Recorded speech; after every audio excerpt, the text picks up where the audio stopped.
10వ తేదీ సెప్టెంబరు నెల 2024 సంవత్సరము. ఈ ఉదయకాల ధ్యానము కొరకై పరిశుద్ధ గ్రంథములో నుండి అపోస్తలుల కార్యముల గ్రంథము 2వ అధ్యాయము 42వ వచనాన్ని చదువుకొందాము. వీరు అపోస్తలుల బోధయందును సహవాసమందును రొట్టె విరుచుట యందును ప్రార్థన చేయుట యందును ఎడతెగక యుండిరి. దేవుడి పరిశుద్ధ వాక్యమును మన కొరకే దీవించునుగాక. ప్రభువునందు ప్రియమైన వారలారా, యేసుక్రీస్తు వారి అతి శ్రేష్టమైన నామములో మీ అందరికీ శుభములు. ప్రభు మిమ్ములను మీ కుటుంబములను ఆశీర్వదించునుగాక. ఆమేన్.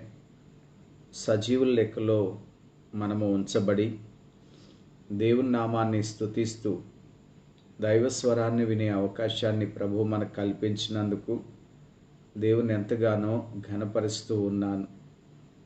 ప్రియులారా, మన ఆత్మీయ జీవితంలో మనము నేర్చుకొనవలసినవై, మనము కలిగి ఉండవలసిన వాటిని గురించి దేవుని వాక్యము ద్వారా మనము నేర్చుకుంటున్నాము. వాక్యాన్ని వింటున్న మనమందరము కూడా వాక్యాన్ని అనుసరించి జీవించడానికి ప్రయత్నించబద్దులమై ఉంటున్నాము. ఈ దినమందు ఈ వచనం ద్వారా ఆత్మ సంబంధమైన సహవాసము ఎంత అవసరమో అనే విషయాన్ని మనం గ్రహించడానికి ప్రభు సహాయం చేస్తారు. చాలా పర్యాయములో మనము తోటి విశ్వాసులతో మంచి సహవాసాన్ని కలిగి ఉండాలి అనేది మర్చిపోతూ ఉంటాము. ఆది క్రైస్తవ సంఘ పరిస్థితులను జ్ఞాపకం చేసుకున్నప్పుడు వారు విశ్వాసులుగా ప్రభులోను వారికి అనుగ్రహించబడిన సాక్ష్యములోను చాలా స్థిరంగా బలంగా ఉండగలుగుటకు కారణం వారు ఆత్మీయ సహవాసాన్ని కలిగి ఉండుటయే.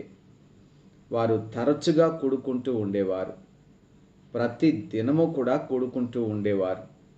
సహవాసములో ఉన్నటువంటి శక్తిని మనము వారి ద్వారా చూసి నేర్చుకోగలుగుతూ ఉంటాము.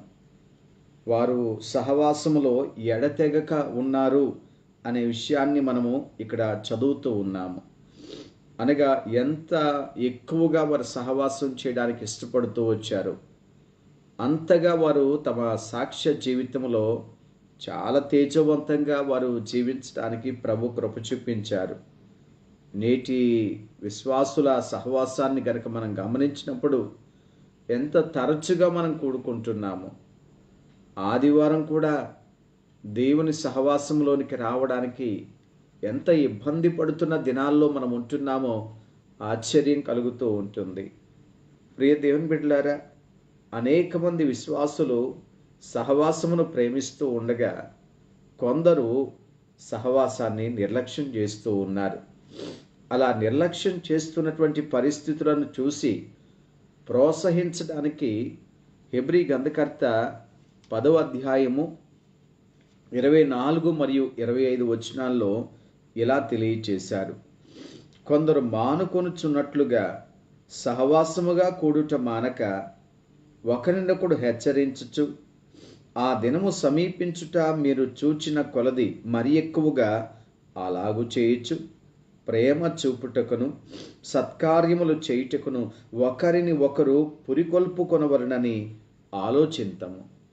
ప్రియులారా, ఇక్కడ వ్రాయబడుతున్న మాటను చూస్తే పురికొల్పుకోవాలి అనగా పురికొల్పుకొనుట అనే అనుభవము సహవాసములో చాలా ప్రాముఖ్యంగా మనకు కనిపిస్తూ ఉంటుంది. దానికి అర్థం చెప్పబడుతూ రేపబడుట అనే మాట వాడబడింది. రేపబడుట. ప్రియ స్నేహితులారా, కొన్నిసార్లు ఏమవుతుంది అనంటే ఆరిపోతున్నటువంటి కట్టెను, ఆరిపోతున్నటువంటి ఆ నిప్పును మనము ఆ కట్టెను అటు ఇటు తిప్పడం వలన, దాన్ని రేపడం వలన ఏమవుతుంది అంటే అది మరలా తిరిగి మండించబడుతుంది అనే విషయం మనకు బాగా తెలుసు.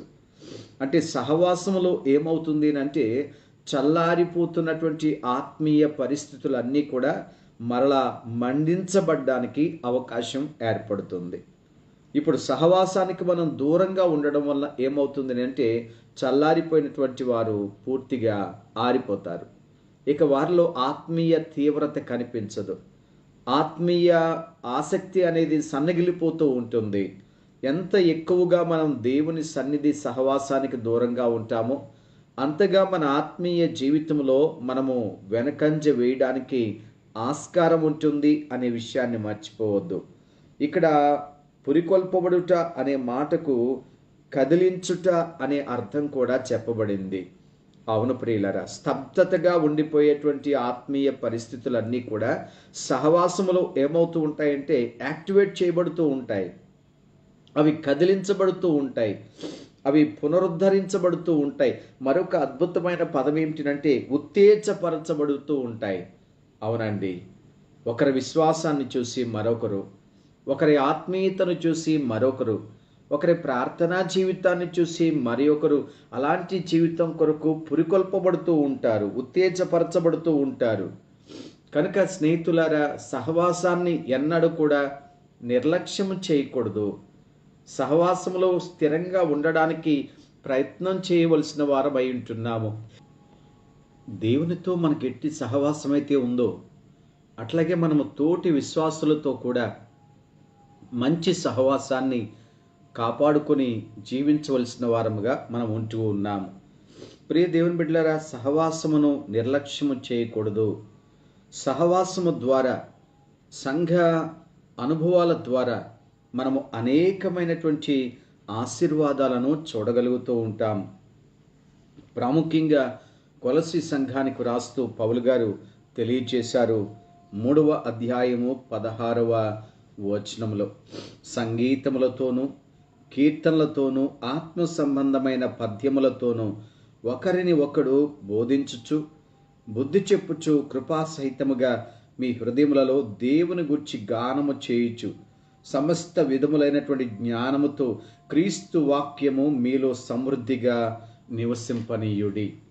అనగా ప్రియులారే, మనం చూస్తూ ఉన్నాము, అన్ని రీతులుగాను కూడా ఒకరిని ఒకరు ప్రేరేపించుకొనండి, ఒకరిని ఒకరు ప్రోత్సహించుకొనండి, ఒకరికి ఒకరు బుద్ధి చెప్పుకొనండి. అనగా ఒకరు బలహీనంగా ఉంటే వారిని బలపరిచే అవకాశం కలుగుతూ ఉంటుంది. ఒకరు వెనకంజ వేస్తూ ఉంటే వారిని ముందుకు ప్రోత్సహించడానికి వీలు కలుగుతూ ఉంటుంది. కనుక సంఘ సహవాసము అనేది చాలా చాలా అవసరము. నేటి దినాల్లో మనం చూస్తూ ఉన్నాము, ఆన్లైన్లో ఏకీభవిస్తే సరిపోతుందిలే అనుకుని తృప్తి పడిపోతున్నటువంటి విశ్వాసులు చాలామంది కనిపిస్తూ ఉన్నారు. దేవుని ఆలయానికి వెళ్లకుండా, అవకాశం ఉండి కూడా అననుకూల పరిస్థితులు అంటే అది చెప్పనవసరం లేదు, కానీ అనుకూలత ఉండి కూడా నిర్లక్ష్యం చేయడం అనేది మంచిది కానే కాదు ప్రియులారా. మీరు ఆన్లైన్లో ఏకీభవించడం వలన ఆరాధనలో ఏకీభవిస్తున్నారేమో, కానీ సహవాసాన్ని కోల్పోతున్నారు కదా. విశ్వాసుల సహవాసాన్ని, సంఘ సహవాసాన్ని మనం పోగొట్టుకుంటున్నాం కదా. కనుక సహవాసముతో కూడిన జీవితం మనకు చాలా మేలు చేస్తూ ఉంటుంది. జ్ఞాని అయిన సొలొమోను ప్రసంగి గ్రంథములో జ్ఞాపకం చేశారు. అది ప్రసంగి గ్రంథము 4వ అధ్యాయము 9 మరియు 10 వచనాల్లో చదువుకుందాం. ఇద్దరి కష్టము చేత ఉభయులకు మంచి ఫలము కలుగును, కనుక ఒంటిగాడై ఉండుట కంటే ఇద్దరు కూడి ఉండుట మేలు. ఎందుకంటే వారు పడిపోయినను ఒకడు తన తోడి వానిని లేవనెత్తును. అయితే ఒంటరిగాడు పడిపోయిన ఎడల వానికి శ్రమయే కలుగును, వాని లేవనెత్తువాడు లేకపోవును. ప్రియ దేవుని బిడ్డలారా, సహవాసములో ఉండుట వలన వారు ఒకరికి ఒకరు సహాయపడుతూ ఉంటారు. ఒకరి బలహీనతల్లో ఒకరు బలపరిచేవారుగా వారు తోడ్పాటును అందిస్తారు. ఒకరు పడిపోతే ఒకరు చెయ్యందించేవారుగా వారు ఉండడానికి ఆస్కారం ఉంది. కనుక దేవుని వాక్యము ద్వారా వ్రాయబడుతున్న మాట, ఆది క్రైస్తవ సంఘ విశ్వాసులు సహవాసముగా కూడుకొని ఉండుట తరచుగా విరివిగా వారు ఆ కార్యాన్ని జరిగిస్తూ ఉండేవారు. కాబట్టి దేవుని బిడ్డలారా, దేవుని సన్నిధిని ఎన్నడూ విడిచిపెట్టొద్దు. సంఘ సహవాసాన్ని నిర్లక్ష్యం చేయొద్దు. ఏ ఆరాధనా సమయాన్ని కూడా ఏమాత్రం కూడా కోల్పోవడానికి ప్రయత్నం చేయొద్దు. దానివల్ల మన ఆత్మీయత ఇంకనూ రేపబడుతూ ఉంటుంది, ప్రేరేపించబడుతూ ఉంటుంది. పురికొల్పబడుతూ ఉంటుంది, ప్రోత్సహించబడుతూ ఉంటుంది. మనం ఆత్మీయంగా బలంగా ఉండడానికి అవకాశం కలుగుతూ ఉంటుంది. సహవాసం చాలా చాలా అవసరం. అంత మాత్రమే కాదు, ఆనాడు బోయజు రూతుతో చెప్పినటువంటి మాట మనం మర్చిపోకూడదు. రూతు తాను పరిగి ఏరుకుంటూ ఉంది బోయజు పొలంలో. మాట్లాడాడు రూతుతో బోయజు.